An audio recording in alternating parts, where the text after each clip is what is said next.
Nasıl sokacaksın beni içeri? Zindanlara giden gizli bir mahzen var. Atabeyim öğretti. Kimseye fark ettirmeden oradan süzüleceğiz.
Kendini bırakma evlat.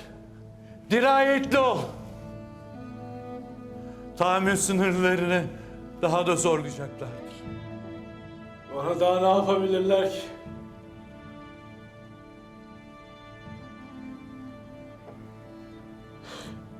Kendimden geçtim.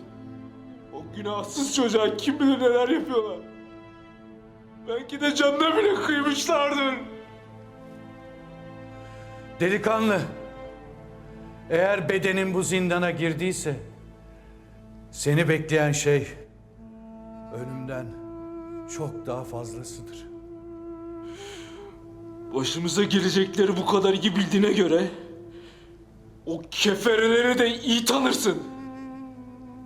Onları çok iyi tanıdığım için tam 17 senedir bu zindandayım. Bunca yıl nasıl dayandın?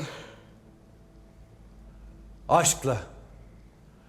Gözlerini kapadığında ışığıyla içindeki karanlığı aydınlatan her kimse onu düşünmeyi bir an için bile bırakma. Avcı mısın sen? Bu defa av benim. Yeni bir yurt, yeni, çok güzel bir hayat olacak hepimiz için. En çok da bizim için. Her şey var mı Halep'te? Her şey var. Biz de gidince tas tamam olacak. Hem gideceğiz, hem de düğün edeceğiz. Bu da sana sözüm olsun.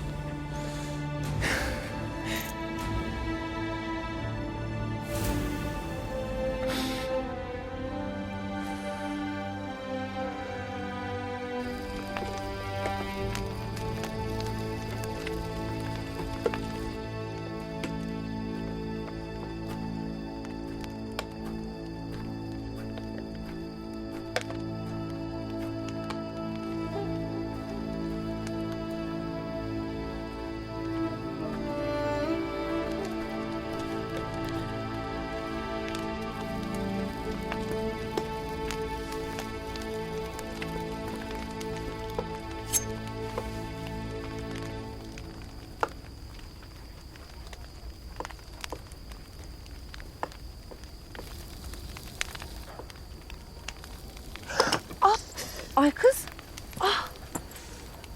Dur bakayım. Çok derin kesmişsin.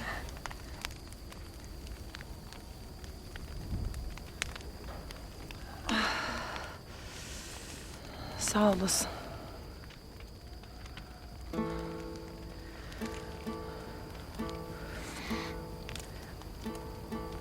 Ay kız. Ben sana fena laf ettim. Kalbini kırdım. Ama inan niyetim o değildi. Sen Ertuğrul'la ilgili öyle konuşunca... Ay kız. Hayallerim ve umutlarım dışında hiçbir şey yok elimde. Beni ayakta tutan tek şey umudum. O da olmazsa şuracıkta ölüveririm acımdan. Başkalarını acıtarak kendi acını dindiremezsin Gökçe. Ancak bu kadar tasalanma. Derdim sen değilsin. Halep'e yaklaştıkça içim ferahlayacak. Turgut'uma kavuşacak olmanın mutluluğuyla ayaklarım yerden kesilecek sanırdım. Ama bir gölge kaplar yüreğimi. Sanki yarime yaklaşmıyormuşum da uzaklaşıyormuşum gibi. Hatıralar döner durur gözümün önünde. Boşuna yorma kalbini ay kız. Bak bu kadar sıkıntının, bu kadar zorluğun içinde... Baharın müjdesi bir çiçek gibidir sizin sevdanız. Ertuğrul'un aşkı da seni ozan yaptı.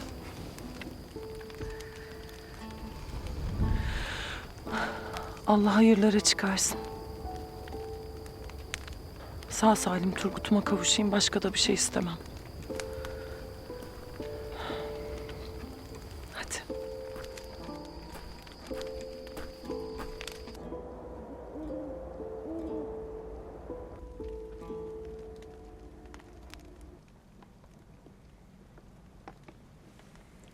Kurt gibi acıktım hatun. Elini az tez tut hadi. Geldim beyim.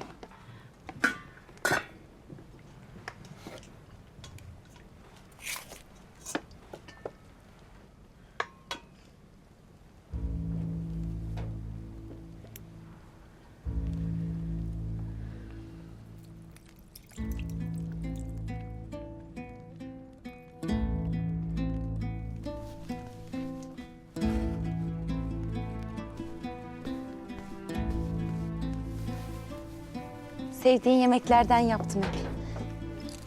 Ne vakittir baş başa sofraya oturamadık.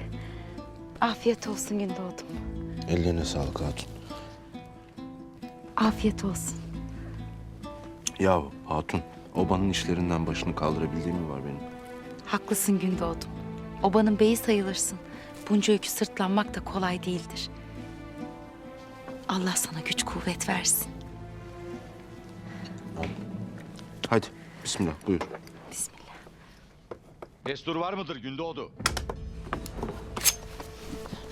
Gündoğdu. Ne istiyorsun? Kendine gel Gündoğdu. Yanlış bir şey yapma sakın, kendine gel. Sen karışma Selcan Hatun. Senin bilmediğin şeyler var. Ya işte hadiseler böyle beyim. Ama değil mi ki sen gözlerini açtın? Hiçbirisi benim değil. Hepsi geldi geçti inşallah. Şimdi cehennemler üzerimize yağsa göğsümüze söndürürüz beyim. Senden biz yan yana saf tuttuktan sonra bela ne ki? Her zaman yanında durdun Deli Demir. Ne zaman dara düşsem hep benimleydin. Karındaştan ilerisin bana. Sahi karınlaştık değil mi beyim? Sen, ben, Kurdoğlu.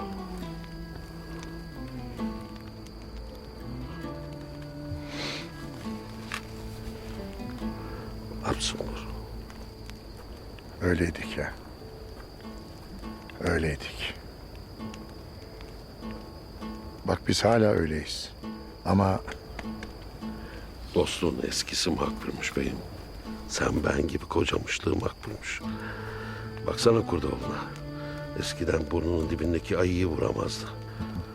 Yaşlandıkça gözleri Şahin gözünden daha iyi görür oldu maşallah.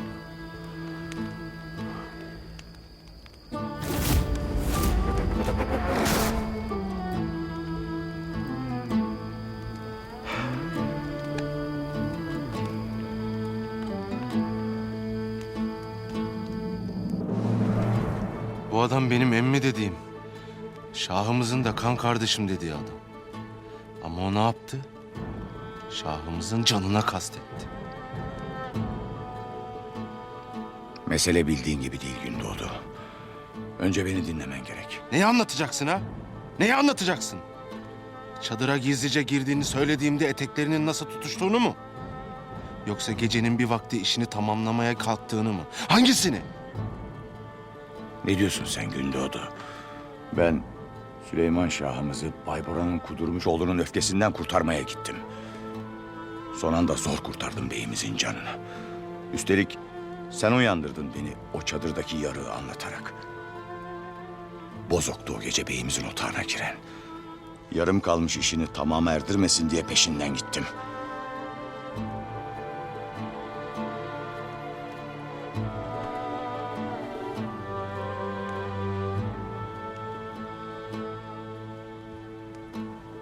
Hem ben sizi tebrik etmeye geldim diye.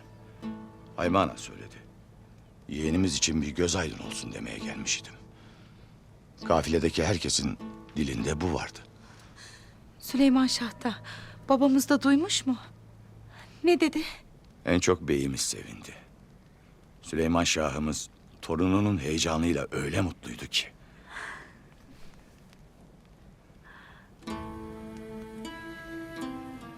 Neyse. Ben diyeceğimi dedim. Daha fazla rahatsızlık vermeyeyim.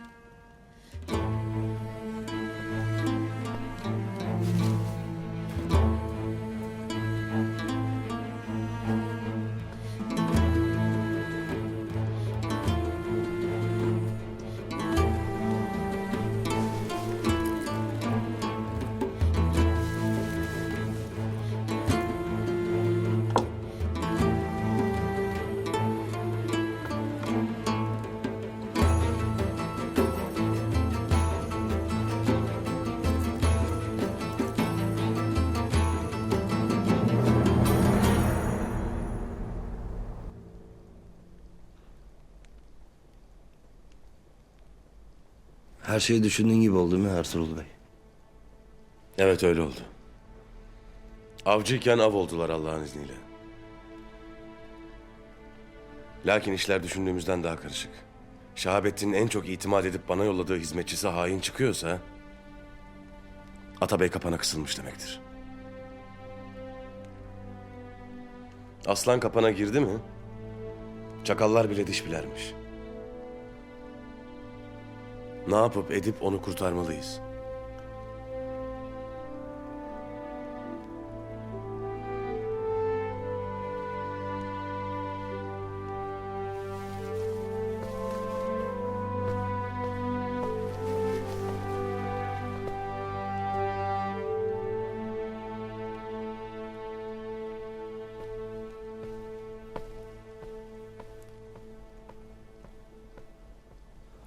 Ben bir süre ortalardan kaybolacağım Ertuğrul Bey. Şimdi zamanı mıdır Afşin Bey? Bizi bu uğraşta yalnız mı bırakacaksın? Ertuğrul Bey, benim kim olduğumu, elimin nerelere uzandığını, kökümün nereye vardığını merak edersin bilirim. Zihnindeki sualleri ve cevaplarını daha fazlasını sana söyleyeceğim. Lakin şimdi kıldan ince, kılıçtan keskin bir köprüden geçmemiz lazım. Senden tek isteğim var, bana güvenmen.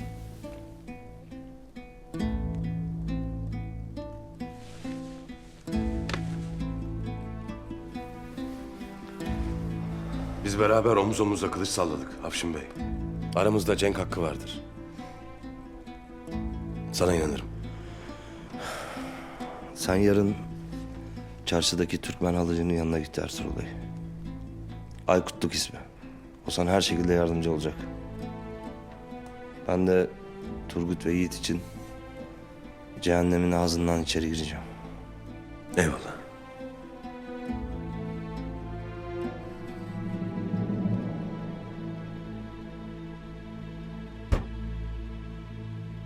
Nereden çıktı o adamlar? Nasıl görmezsin Eftalya? Kimseye bir şey söylemeye vakti yoktu. Demek ki önceden şüphelenip hazırlık yapmış. Peki ya yol boyunca nasıl fark edemedin o iki keçi çobanını? Bunun da bir izahı var mı? Ha? Göremedim efendi Titus. O yüzden de canımı zor kurtardım. Sen nasıl her defasında Ertuğrul'u elinden kaçırdıysan ben de aynen öyle göremedim işte. Bu konuda beni gayet iyi anlamış olman lazım. Zira benden daha tecrübelisin. Durun! Ne yapıyorsunuz? Hepimiz Tanrı'nın kuzusu uğruna çarpışan havariler gibiyiz. Biz birbirimize güvenmezsek Kudüs bizim için uzak bir hayalden başka ne olabilir ki? Ayrıca yarın Şahabettin'in işi bittiğinde Ertuğrul Halep sokaklarında dolaşan bir lağım faresinden başka bir şey olmayacak. O zaman ona ne yapacağınız şahsi zevklerinize kalmış artık.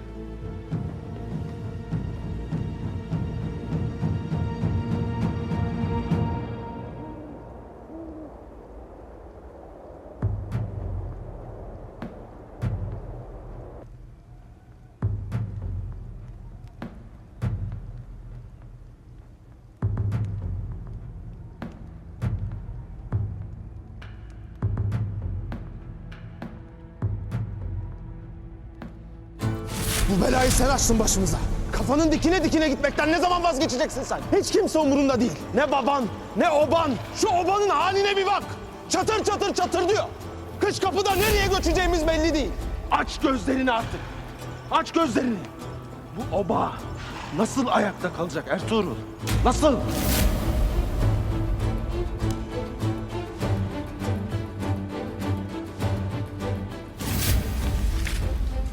Yalan söylüyorsun Ertuğrul.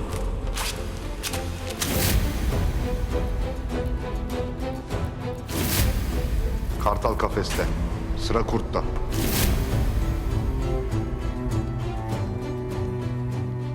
Gönlümün sultanı, çocuklarımın anası, ömrümün candaşı ol. Doğduğum sarayın bile sultanı olamamışken senin yüreğinin sultanı olamam.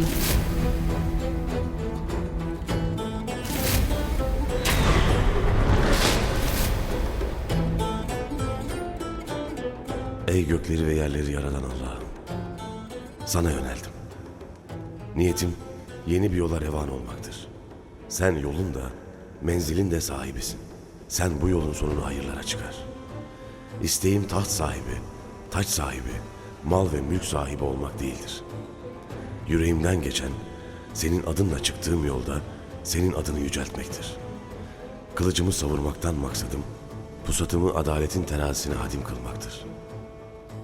Bundan gayrıya gönlüm kayar, aklım giderse beni eğri kılıçlarla doğru yola çevir ya Rabbi. Adını yüceltmek için çıktığım yolda gönlümü dünyaya kaydırma, aklımı şeytana uydurma, başımı yere eğdirme Allah'ım.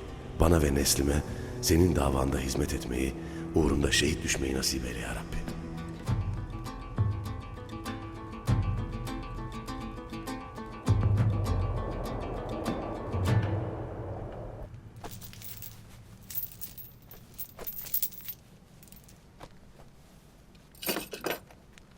Hamza! Buyur beyim.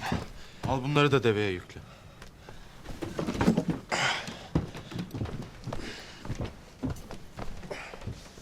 Bak Gündoğdum. Küçümen ayaklar giyecek bunları. Vakitler sonra büyüyecek. Serpilecek oğlumuz. Yiğit olacak. Babası gibi. Senin de benim de canımız burada atmaktadır. Varımız, yoğumuz, umudumuz, mutluluğumuz buradadır artık. Canımız, kanımız, soyumuzun devamı olacak. Göreceksin bak. Tüm dertler geride kalacak. Yeni yurt bizim için yeni bir dünya olacak. İnşallah hatun, inşallah. Şu göç işini bir hayırlısıyla halledelim de. Hadi, benim halletmem gereken işler var. Sen de tez hazırlan.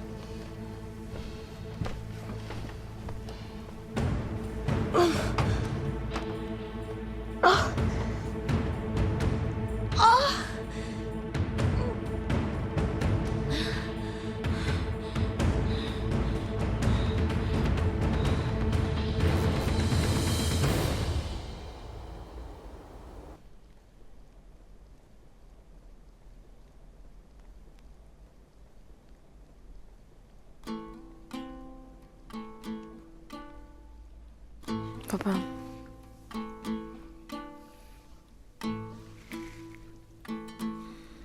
Onca zaman kaçtık. Neler atlattık. Nelere göz gerdik.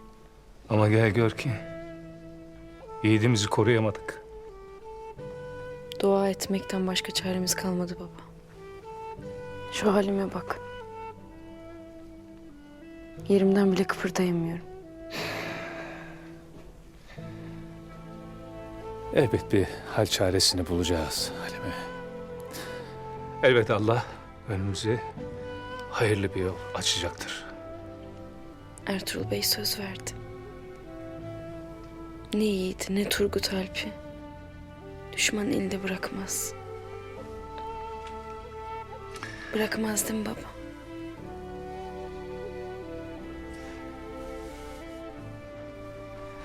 Yaranın durumu iyi değil.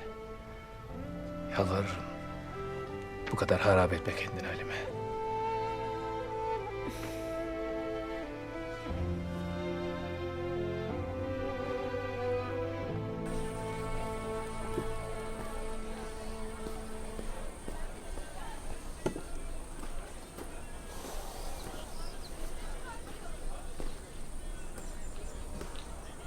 Buralarda Türkmen bir halıcı varmış. İsmi Aykut'lukmuş. Bilir misin yerini? Uyanın! Uyanın! Uyanın!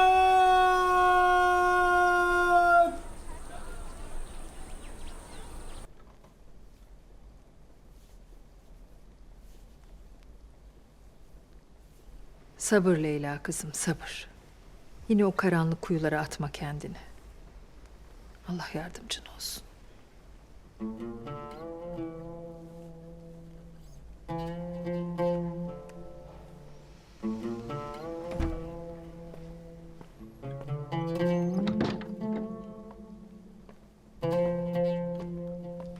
Yemedi mi? Evet.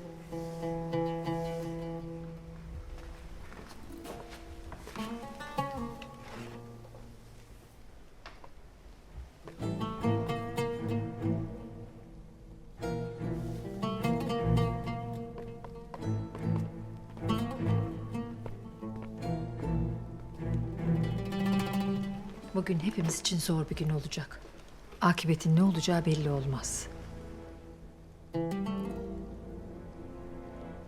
Atabeyimizle ilgili hiçbir haber Leyla Sultan'a ulaşmayacak. Anlaşıldı mı? Baş üstüne efendim. Elbette sakınırız sultanımızı. Lakin böyle bir şey nasıl olur? Koskoca Atabeyimiz. Dürüstlüğünden, doğruluğundan kimsenin şüphe duymayacağı Şahabettin Tuğrul nasıl yargılanır? Doğru söylersin. Kim bilir hangi iftirayla hapsedildi. Onun hayrına yapabileceğimiz tek şey Allah'a dua etmek. Çıkabilirsin.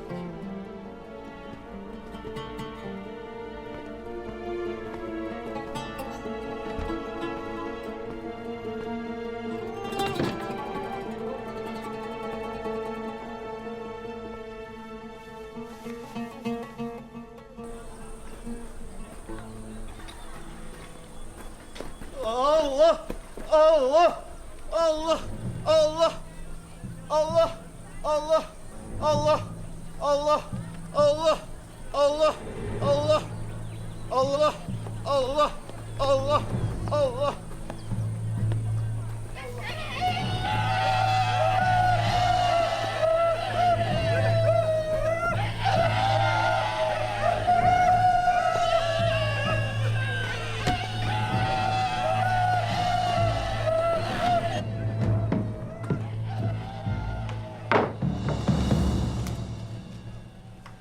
Hoş geldin Ertuğrul. Kaç sokaktan beri senin gelişini muştular bizim deliler. O deliler, sarhoşlar, dilenciler hepsi sizin yoldaşınız mı? Mal pazarında valilerin alınıp satıldığı devirde can pazarından alamadığın delilerle iş tutmaktayız.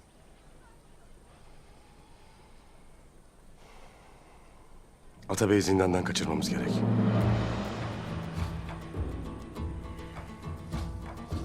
Bir haftadan önce zor yiğidim.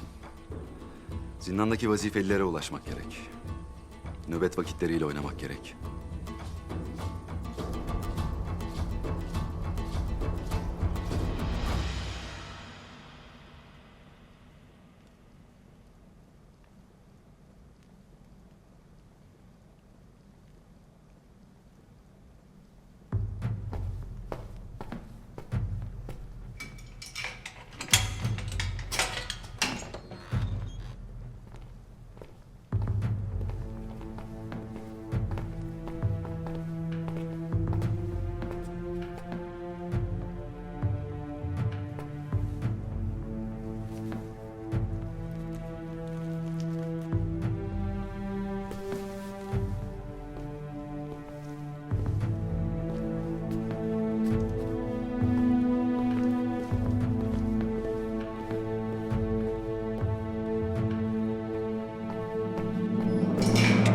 Hem bugün mahkemesi var Şahabettin'in. İslam mülkünde adaletin terazisi henüz o kadar şaşırmamıştır. Allah'tan ümit kesilmez. Hele bir neticeyi bekleyelim. Ya şaşırdıysa? O zaman ne yapılacak? İhanet adaleti zedelerse eğri kılıçlarımız yoldan çıkanları doğru yola getirecektir. Fakat Nasır, bu iş tehlikeli. Kadı efendi, altın dolu keseleri kuşağına doldururken tehlikeyi hiç düşünmüyordun. Atabey'in işi hallolmuş biliyordun. Şimdi neden yaprak gibi titremektesin? Hem iyi düşün Kadı efendi. Atabey'in işi hallolduktan sonra Melik Hazretlerinin yanında senin gibi danışmanlara ihtiyacı olacak. Gerçekten bunu yapabilir misin Nasır? Elbette. Siz benim için mühimsiniz Kadı Hazretleri. Halep'te sizin kadar kolay satın alınan adam her zaman bulunmuyor.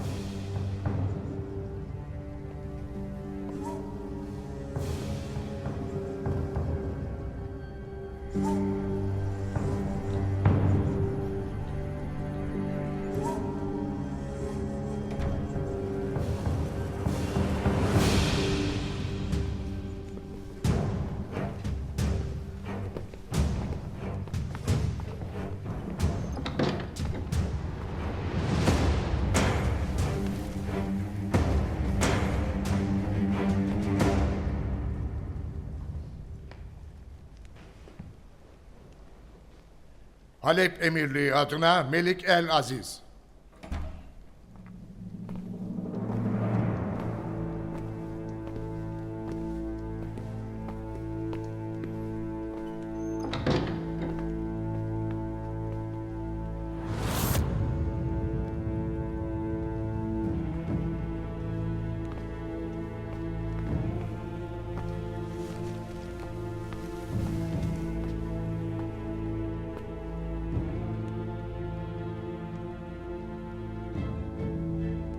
El adil olan, el müntekim olan, el kahhar olan, er rahman olan Allah'ın adıyla.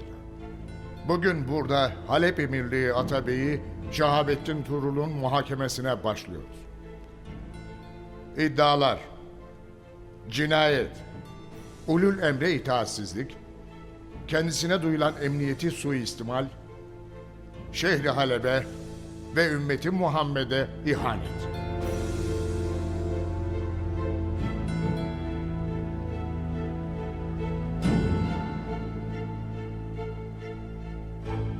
Ben Şahabettin Tuğrul'un özel muhafızlarındanım. Bana derecesi yüksek etkili bir zehir temin etmemi emretti. Emir gereği kabul ettim.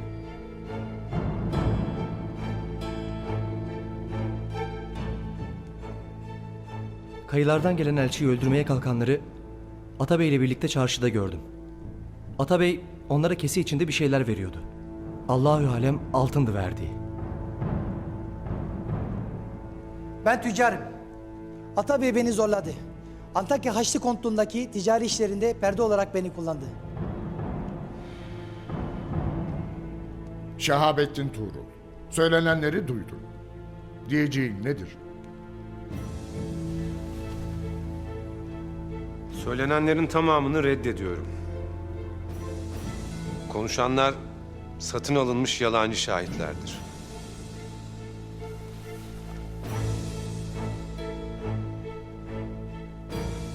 Burası hak, hakikat divanıdır. Bu gözler yalanla doğruyu, siyahla beyaz gibi ayırır Allah'ın izniyle. Merak buyurma.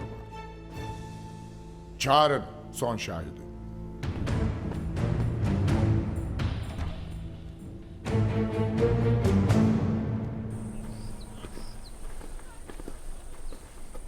Seni Allah gönderdi Ümmül Hayr abla. Biz de sana haber gönderecektik. Bir müşkülümüz var. Esselamu aleyküm. Aleykümselam. Hoş geldiniz abla. Hayırdır inşallah. Mühim bir hadise var demişsin. Atabeyimizin başına gelenleri işittiniz mi bilmem. Şahabettin Tuğrul, özü sözü doğru insan. Cenab-ı Allah'ın bu devlete nasip ettiği değerli bir devlet adamı. Atabeylik görevini layıkıyla yerine getirdiğini de herkes bilir. Zor bir sınavdan geçiyor. Cenab-ı Allah yardımcısı olur. Amin. Leyla dayısının halinden haberdar oldu. Üstelik Atabeyimizi hapse attıranın abiye olduğunu öğrendiğinden beri hali perişan. Yeniden hastalanacak, hayata yüz çevirecek diye endişelenirim. Zavallı kız. Halbuki son zamanlarda durumu iyiye gidiyordu değil mi abla? Evet. Atabeyimizin desteğiyle iyileşmişti lakin Bizim bir faydamız dokunur mu abla? ben eğer mümkünse şeyhimizin muhabbetiyle bir gönlü ferahlasın diyorum. Kızcağız yüzünü karanlığa çevirmeden önce kendisinin nuruyla bir ferahlasın diye düşündüm. İyi düşünmüşsün. Mevzuyu şeyhimize açayım, size haberdar ederim. Allah senden razı olsun. Sizin de bir müşkülünüz varmış. Dergahta misafirlerimiz var. Onlar da zor imtihanlardan geçiyorlar. Leyla gibi genç bir kızımız yaralı. Hafsa elinden geleni yaptı ama yarın durumu kötüye gidiyor. Şifa Allah'tan. Sarayın hekimi bir baksa belki faydası dokunur. Elbette. Ben yarın hemen haber veririm. Kızcağızın durumu acildir abla.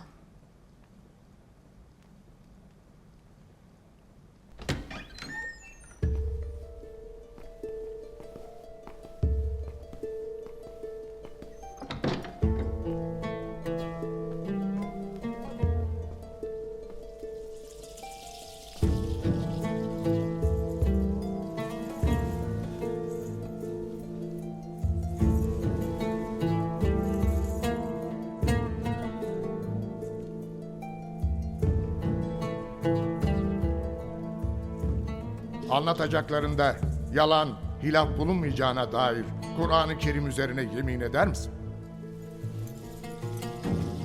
Ederim efendim. Bana evvel anlattığın gibi anlat kızım.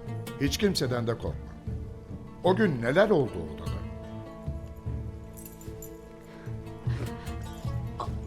Atabeyimle ben katilin olduğu odaya girdik efendim. Sizden başka bilen var mıydı odayı? Girdiğinde ne gördün?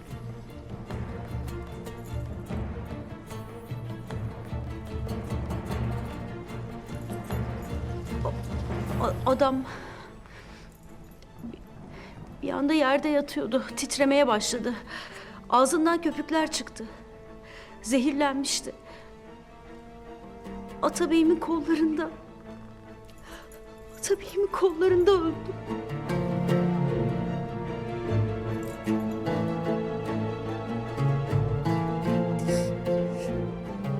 Çıkabilirsin kızım. Biz duyacağımızı duyduk.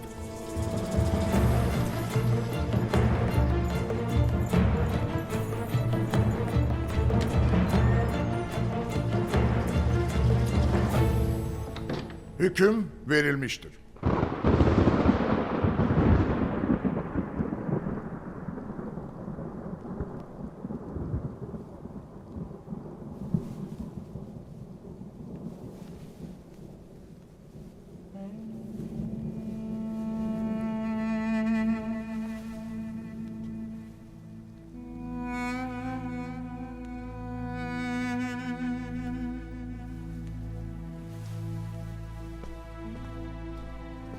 Hekim muayeneyi bitirdi.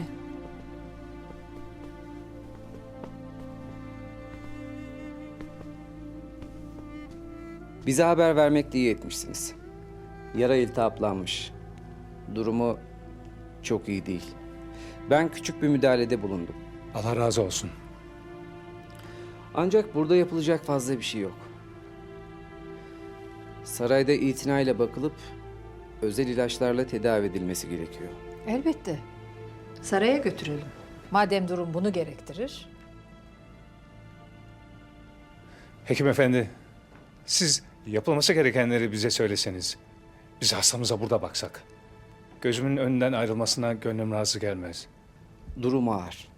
Hayati tehlikesi var. Biz burada yapılacak her şeyi yaptık. Sarayda da elimizden gelen her şeyi yapacağız. Ancak neticenin ne olacağını Allah bilir. Aklınız kalmasın efendi. Kızınızın canı bana emanet. Ben şahsi olarak ilgileneceğim kendisiyle. Ümmül Hayr Hanım benim ablamdır. Kızımızı sarayda rahat ettirir. Kendisi Sultan Elaziz'in de, kız kardeşinin de dadısıdır. Sultan Aziz oğlu gibidir.